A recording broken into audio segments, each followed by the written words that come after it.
জীবনের একটা পর্যায়ে তার মনে হয়েছে যে জীবন শেষ, জীবনটা তো শেষ হয়ে গেল, জীবনটা তো শেষ, 60 বছর চলে গেল। এখন তার রিয়েলাইজেশন হয়েছে না আমাকে নামাজ পড়তে হবে। দেখেন মসজিদের ভর্তি প্রথম দ্বিতীয় কাতার সব লাল দাড়িওয়ালা সাদা দাড়িওয়ালা, ইয়াং জেনারেশন নাই। ফজরের নামাজে আপনারা এসে দেখেন কি অবস্থা, আর ফজরের নামাজের প্রথম কাতারগুলো ভরে থাকে সাদা দাড়িওয়ালা লোক দিয়ে, সাদা দাড়িওয়ালা লোক দিয়ে ফজরের নামাজের প্রথম কাতার ভর্তি। ইয়াং তোমরা কোথায়? তোমাদের নামাজ পড়তে হয় না? ইয়াং জেনারেশনের তো ফজরের প্রথম কাতারে আসা উচিত নাকি? বৃদ্ধ মানুষ আসতে পারে না, লিফট দিয়ে নামছে, সিঁড়ি দিয়ে নামছে, লাঠি নিয়ে হেঁটে হেঁটে হেঁটে এসে ফজরের নামাজ পড়তে আসছে। কারণ জীবনের একটা পর্যায়ে তার মনে হয়েছে যে জীবন শেষ, জীবনটা তো শেষ হয়ে গেল, জীবনটা তো শেষ, 60 বছর চলে গেল। এখন তার রিয়েলাইজেশন হয়েছে না আমাকে নামাজ পড়তে হবে। দেখেন মসজিদের ভর্তি প্রথম দ্বিতীয় কাতার সব লাল দাড়িওয়ালা সাদা দাড়িওয়ালা, ইয়াং জেনারেশন নাই।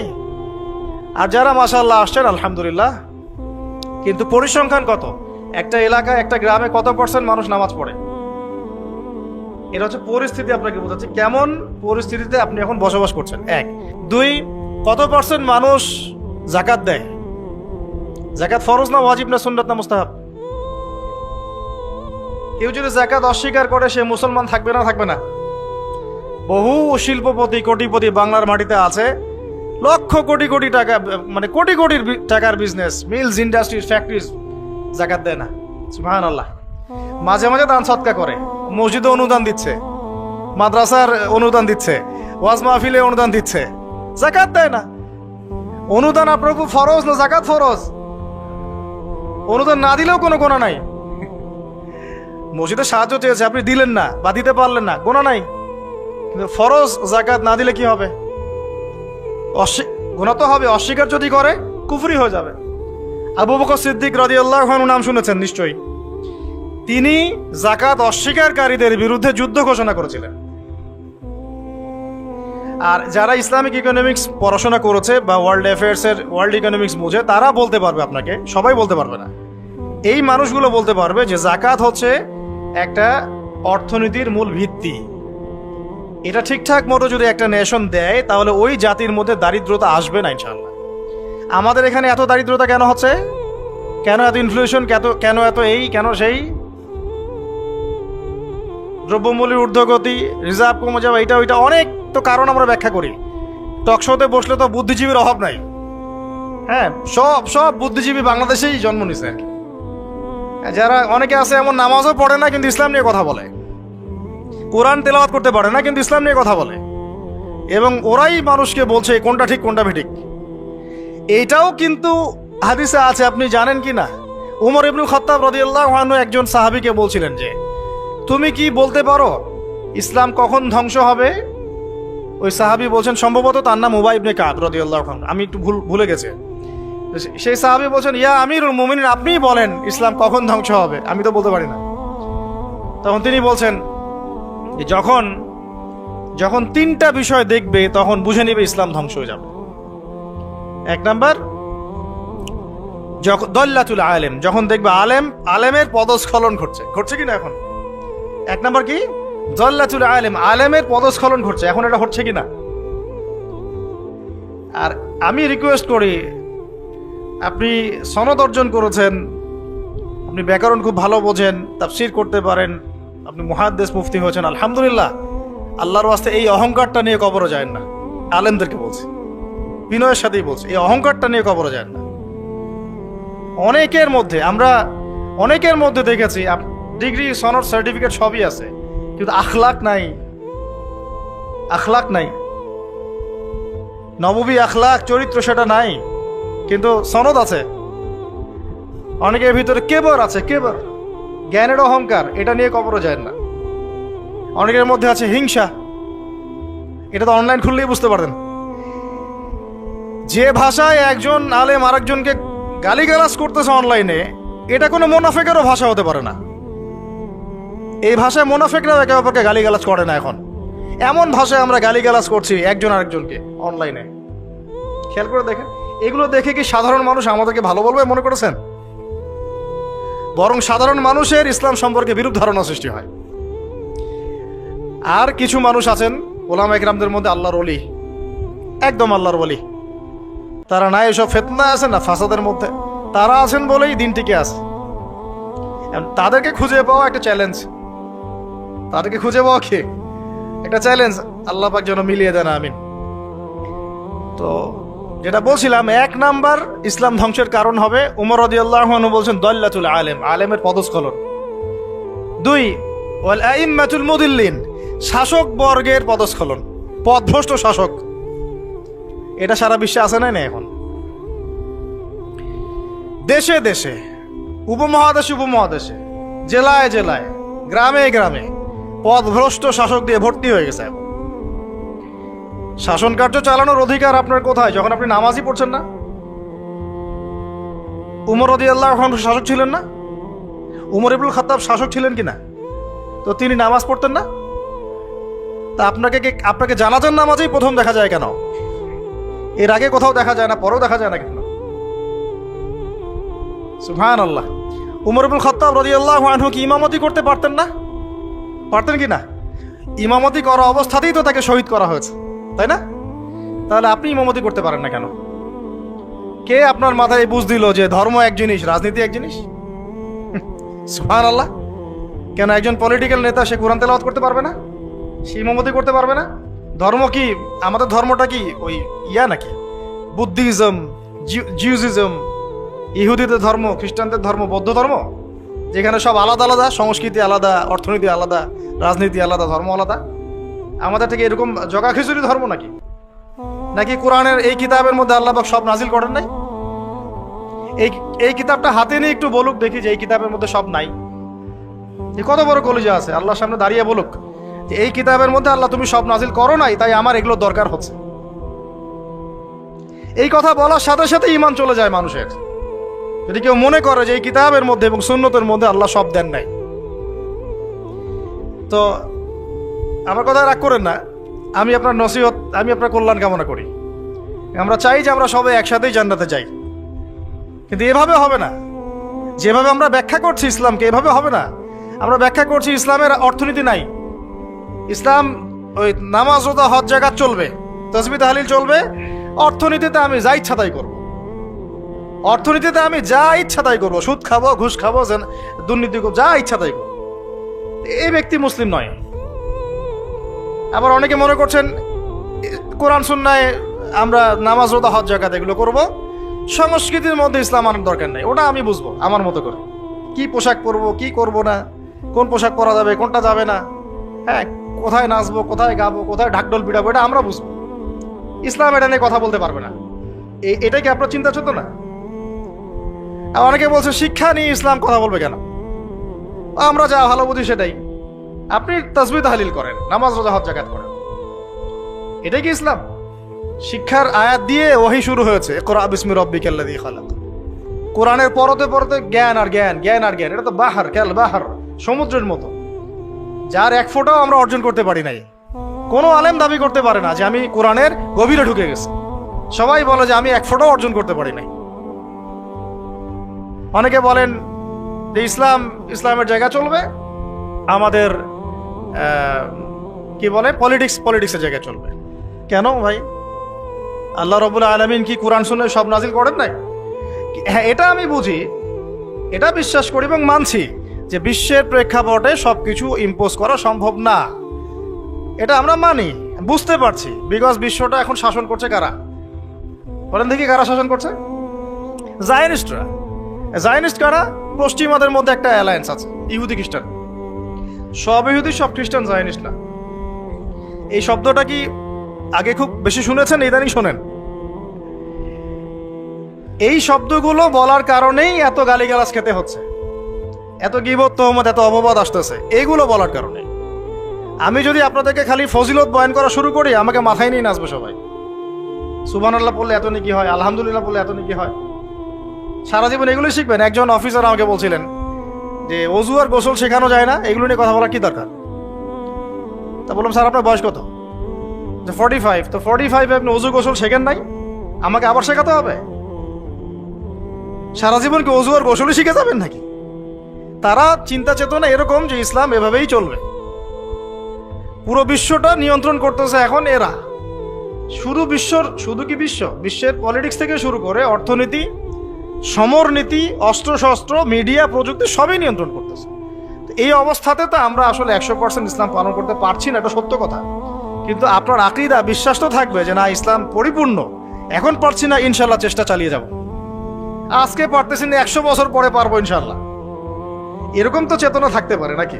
আর যদি গা ঢিলা দিয়ে দিই, আরে এখন আর সম্ভব না, এখন ইসলাম শুধু আমি নামাজই পড়বো, আর কিছু করার নাই, আমার কিছু বলাও যাবে না, জনমত তৈরি করা যাবে না, তাহলে তো আর কিছু হলো না। বিগত 100 বছরে আমাদের এই অবস্থা হয়েছে। এটাকে আমরা বলি, আমরা ওয়ার্ল্ড অ্যাফেয়ার্সের ভাষায় বলি যে মনস্তাত্ত্বিক পরাজয়। কি এটা? মনস্তাত্ত্বিক পরাজয়। আমরা হেরে গেছি, মনস্তাত্ত্বিকভাবে হেরে গেছি। তো ইনশাআল্লাহ আল্লাহ পাক আমরা যদি সফল নাও হই, আল্লাহ পাক ইনশাআল্লাহ এমন জেনারেশন নিয়ে আসবেন যারা সফল হবে। অ্যাটলিস্ট শুনে রাখা উচিত যে পরিস্থিতি কেমন এবং সমাধানের পথ কি। আমরা করতে না পারে আমাদের বাচ্চারা করবে, না হলে তাদের বাচ্চারা করবে। আপনারা একটা জিনিস দেখেন, আমি একটু আগে শাহরুখ খান, সালমান খানের কথা বলছি না, এখন আপনি কিছু মুভিজ দেখেন, এখন কিছু মুভিজ রিলিজ করা হচ্ছে, আমি দেখিনি, শুনেছি এবং কিছু কিছু ভাই আমাকে জানিয়েছে যে এখন এমন কিছু মুভিজ রিলিজ করা হচ্ছে যেগুলো দিয়ে বোঝানো হচ্ছে মুসলমানরা খারাপ, মুসলমানদের শাসনটা খারাপ ছিল পুরো বিশ্বে, স্পেশালি সাবকন্টিনেন্টে।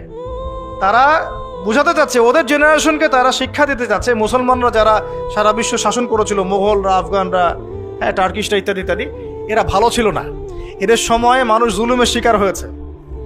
এখন যেখানে মুসলমান পাবা ওদেরকে ডমিনেট করবা এবং তোমরা এদের বিরুদ্ধে তোমাদের আন্দোলন চালিয়ে যাবে। এটা কিন্তু ওরা শিখাচ্ছে মুভির মাধ্যমে।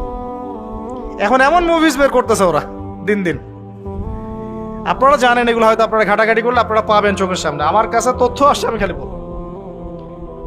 তো এগুলো সংস্কৃতি দিয়ে ব্রেন ওয়াশ করা হচ্ছে মানুষের, এবং ওদের মতাদর্শী যারা, ওদেরকে ইন্সপায়ার করা হচ্ছে যে মুসলমানদের এগেনস্টে তোমরা অবস্থান নাও, শক্ত হও। আর আমরা ওই যে টিকটক, ওই যে ফেসবুক, ওই ইউটিউব স্ক্রলিং, নামাজের নাম নাই, কোরআন তেলাওয়াত তো নাই, কোরআন পড়তেও জানে না, হাদিসের কিতাব কখনো খুলেও দেখে না। সপ্তাহে একদিন করে যে একজন আলেমের কাছে গিয়ে একটু বসবে, পরামর্শ করবে, হুজুর কি অবস্থা, আমি কিভাবে চলবো, এইটুকু ফিকির নাই। মাথায় ঢুকিয়ে দেওয়া হয়েছে মেয়ে, নেশা, একটু পলিটিক্যাল পাওয়ার জন্য মারামারি করা, হকি স্টিক নিয়ে মারামারি করা, 2-4 টাকা মারতে পারলে পদ উন্নত হবে। হ্যাঁ, আমি ভাই সোজা সাপটা কথা বলার মানুষ, আপনার ভালো লাগলে লাগলো, না লাগলে কিছু করার নেই। এগুলোই হচ্ছে। কিন্তু আমি আপনার শুভাকাঙ্ক্ষী, আমি আপনাকে ঘৃণা করি না, আমি আপনাকে ভালোবাসি, মহব্বত করি বলেই কথাটা বলছি। আমরা যাকে মহব্বত করি তাকে শাসন করি। আমি আমার সন্তানকে খুব মহব্বত করি, কিন্তু ওকে আমি শাসন করি। কেন তুই এটা করতে গেলি? এটা ভালোবাসা থেকেই বলি। কেন আপনি হকি স্টিক নিয়ে মারামারি করতে গেলেন, হলে হলে মারামারি করতে গেলেন কেন? পলিটিক্যাল পাওয়ারের জন্য? ওইটা অ্যাচিভ করলেই বা আপনি কি করতে পারবেন? এতে কি আল্লাহর কাছে আপনার মর্যাদা বাড়বে? বরং একটা মাজলুমকে যদি একটা আঘাত করেন, এই আঘাতের মূল্য কিয়ামতের মাঠে হলেও শোধ করতে হবে আপনাকে। আমরা তো এই অনলাইনের যুগে আমরা তো আসলে পাগল হয়ে গেছি, অনলাইনে অসুস্থ হয়ে গেছি। এই যে তোমরা ফেসবুক, ইউটিউব স্ক্রল করো আর লাইক কমেন্ট করতে থাকো, বুঝে হোক আর না বুঝে হোক করতে থাকো। একটা কমেন্ট যদি তোমার জুলুম হয়ে যায়, মনে করো একজন আলেমের একটা পোস্টে তুমি একটা কমেন্ট করে দিলা, এটা যদি জুলুম হয় তাহলে এই জুলুমের ভাগিদার তো তোমাকে হতে হবে। মনে করো একজন শায়েক এসে বলল, আচ্ছা আমার নাম নিয়ে বলি যে আবু আদনান এই এই করছে আর কি, হ্যাঁ, বাম হাতে কোরআন নিছে, অনেক কথাই তো বলছে, বাম হাতে কোরআন নিছে, জান্নাতের ঘ্রাণ পাইছে, ঠিক আছে, তারপরে আর কি খারেজি হয়ে গেছে, হ্যাঁ, তারপরে আর কি মনেও থাকে না, হ্যাঁ, ও কি আমি দাঁড়াই না ইত্যাদি। তো এখন মনে করো কন্টেন্ট বানায় ছাড়ে দিছে অনলাইনে, তুমি বুঝে হোক না বুঝে হোক লাইক করলা, শেয়ার করলা, কমেন্ট করলা, এবং আমার এগেনস্টেই করলা, আমার অপোজিশনেই করলা। এখন আমি যদি মাজলুম হয়ে থাকি, তুমি এখন কিভাবে পার পাবা? আমি যদি সঠিক হই আর তুমি যদি ভুল হয়ে থাকো, তাহলে কিয়ামতের মাঠে কিভাবে তুমি পার পাবা? একটা এক্সাম্পল দিলে বুঝবেন। একজন আলেম একদিন বলেছিল, স্টেজে উঠে বলছে, দেখলাম, জানি না কোথায় পড়াশোনা করে আসছে, আল্লাহ ভালো জানেন, বইপত্র পড়লে আখলাক অর্জন হয় না ভাই, খালি বইপত্র পড়লে আখলাক অর্জন হয় না, আখলাক অর্জন হয় আল্লাহওয়ালা মানুষের সোহবতে।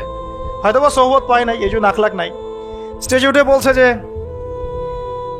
এর আগে যে বক্তব্য দিয়ে গেল সে অমুক জায়গায়, একটা জায়গার নাম বলল, সঙ্গত কারণ নামটা বলছি না, অমুক জায়গায় তার বন্ধুর মায়ের সাথে জেনা করেছে। আমার কথা বলল, বন্ধুর মায়ের সাথে জেনা করেছে, আমার ব্যাপারে বললো এই কথাটা। এখন এই কথাটা অনলাইনে সে ছড়িয়ে দিল সবার সামনে। এখন যদি 1,00,000 মানুষ এটা দেখে থাকে, শুনে থাকে, তাহলে এই 1,00,000 মানুষের গুনাহ আর এই অপবাদ আর এই গীবতের ঋণ সে কিভাবে শোধ করতে পারবে? এটা কি সম্ভব?